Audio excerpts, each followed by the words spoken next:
I am nothing, but with no option to appear as a pretend something. You see, we're not talking about the body.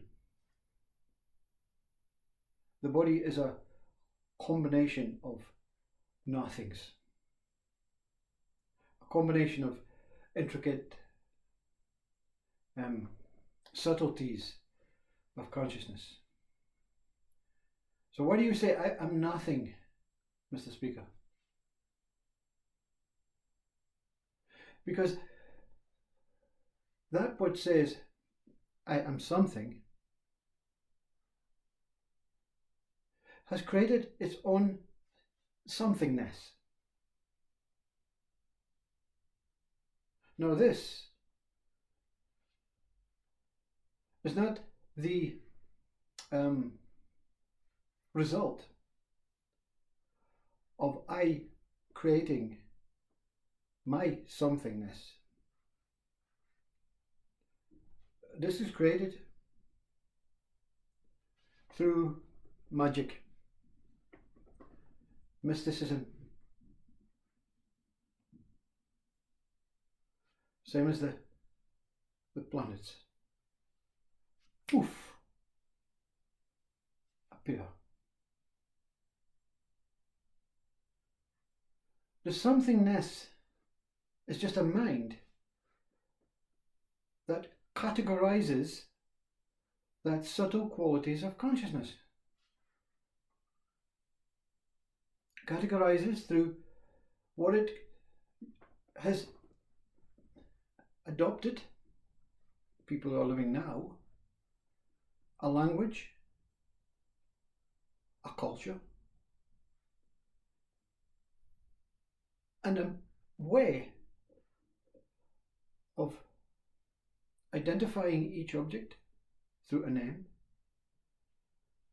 but also a way of living in the opposing world, you see. Now, that doesn't mean this world and another world. This world is opposing itself. This world is either good or bad. It's opposing itself.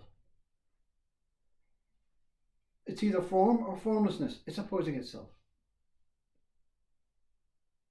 It's not the same, like the speaker constantly blobs at. Everything is the same. Everything is the same means the speaker is unable to find a signal to its somethingness, to the opposing world. Therefore, it appears whole, but pointless, meaningless. What's so good about being nothing, Mr. Speaker? You see, the question itself says, I am nothing, which is what we started with. So to say I am nothing is taking an opposite look or an opposite position. So therefore, I cannot be nothing.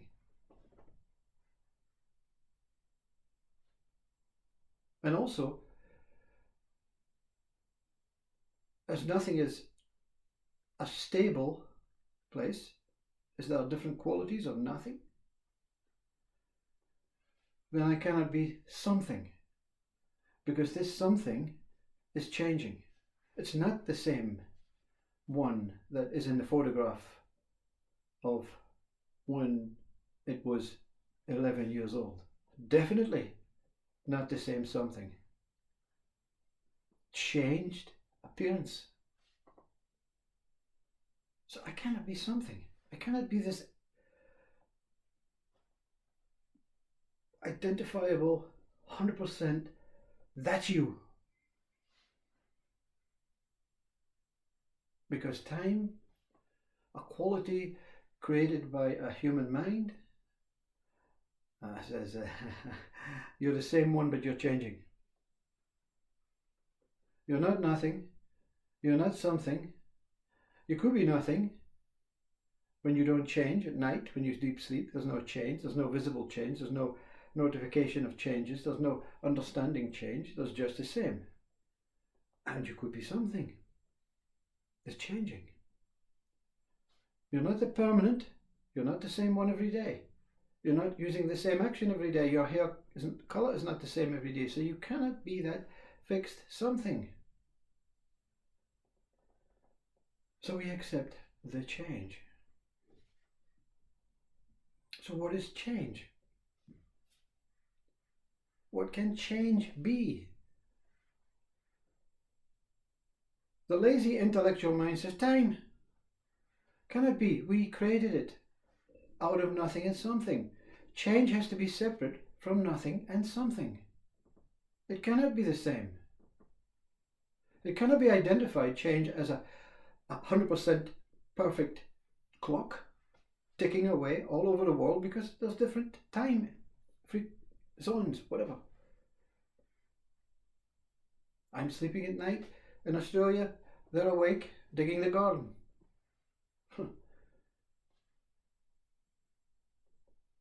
So what is change, you see? Change cannot be fixed. It cannot be fixed, because it defeats the whole purpose of change. You see, change. Or is it fixed? Is change itself fixed? We can measure this hand moving to say it's changing from left to right or right to left, depending on how this mirror, so that it started here and a second passed before it got to here. But the whole movement was one movement. We have created a mind to say left to right, 1 second. Everything that exists appears to be different frequencies, different colors, different energies, different substances, different times, different shapes, and different lights and different darks. But it matters not when you disidentify with the individual object, the time, everything seems to be moving. Look outside your window. Don't identify with the individual component. Everything is moving the same. If you don't say, that's moving in that direction, that's moving in that direction, this is moving in this direction, that's moving in that direction. Directionless, non-identifiable, one movement, same. But is it nothing moving, or is it something moving? You see, that's the mind. The mind will always question, always interrogate, always inquire. Change is not nothing. Change is not something. Change is truth. But non-moving change, same truth. Stillness and movement, same. But when you say same, it means that nothing and something have come together and they're working opposing each other. No. Eliminate nothing and something. Eliminate stillness and movement. What remains? You see, your mind cannot say what remains. The mind that answers the question will answer the question, well, yeah, I get it. It's still and then it moves. Or it's moving and then it becomes still. No. What is not still and moving? So your mind is exempt from the truth. Your mind is not exempt from the truth of human. Yeah. We have created this way of living. We have created this identifiable life. We have created time. We have created objects and names. But we have not created change. If change, the human creation of change, is to say, today I'm doing this, tomorrow I'm doing that. It's all organized by a mind, a thought, and time, and names. Today is different from tomorrow. This is different from that. It's 1 o'clock now, and it won't happen till 4 o'clock tomorrow afternoon.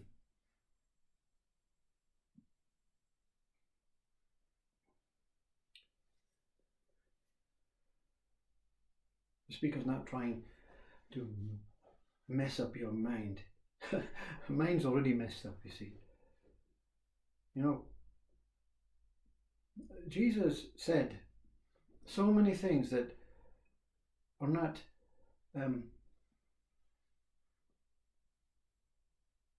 what is it when you don't understand? It's not accepting of the meaning of what he's saying. So we take it, juggle it about, and make it into a language that we know. That's how we find it difficult to understand Zen, Deo, the Buddhist principles, and true Christianity. We think Christianity, I'm here, I go to church, Jesus was born 2,000 years ago, 2025, died in a crucifix, he was the Son of God, and we have to suffer the rest of our life if we don't go to church and pray for our forgiveness. That's Christianity. That's okay. I'm not judging. That's what you do. It fills out your moving day or your moving week.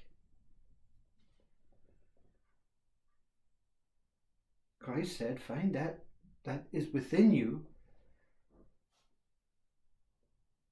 that is the true way. I made a video,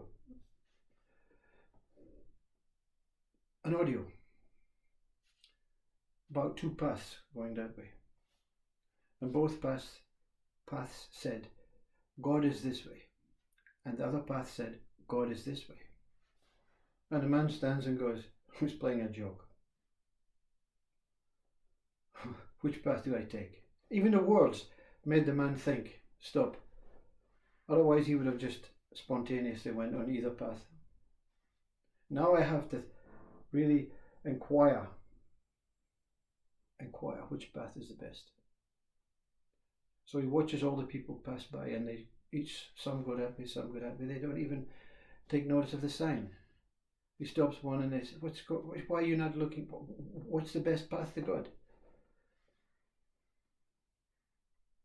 Some say neither. This path I tried, it takes you to the market. That path takes you to the temple. It's a joke. Someone's put them up. Forget them. Just move on. Take a path. Some say, I didn't even notice the signs. Got so much time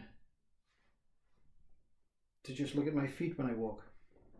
Some said I have no time.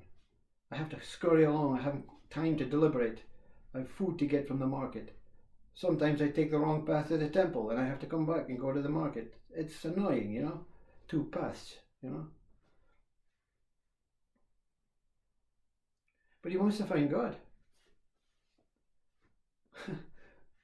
I'm far more disciplined, far more determined. I'm not going to follow these people. I want to get the right path. I'm not moving till I get the right path.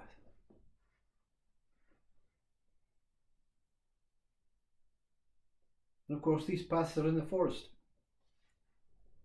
And then suddenly a young boy, 8 years old, walks past whistling and goes straight up the middle through the trees. into the forest. And the man shouts, "Hey son, don't go that way, you'll get lost." And the boy turns around and says, "Well, no, I'm not lost. I think you're lost." And he continues to walk into the trees. An 8-year-old boy.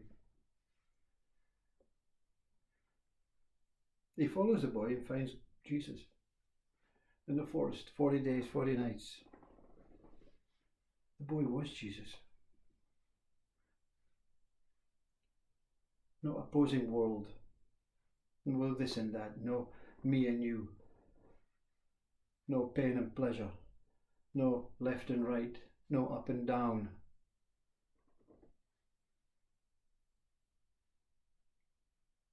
The man, he never came back to this life. He transcended into the forest, guided by the Lord. An 8-year-old boy whistling away, not determined to find a market, not eager to go to the temple,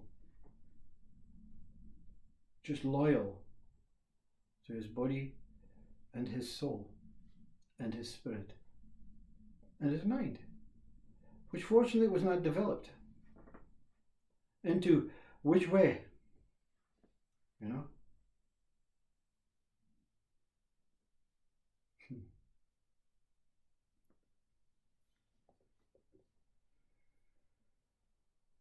So, nothing in something, big deal. It's a big deal to the mind. God is a big deal to the mind. Remove the mind, no big deals, you see. But the fear of going into the trees with no signs, no words, no directions, no two-way choice. There's only a two-way choice. The man was saying, there's only 2 ways I can go. And the little boy,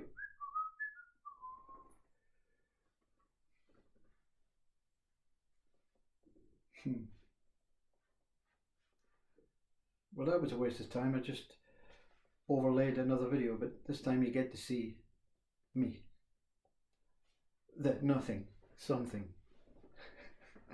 appearing, disappearing, changing, moving, still, emotional, detached, attached, needy, wanting, desiring, mind, as I am.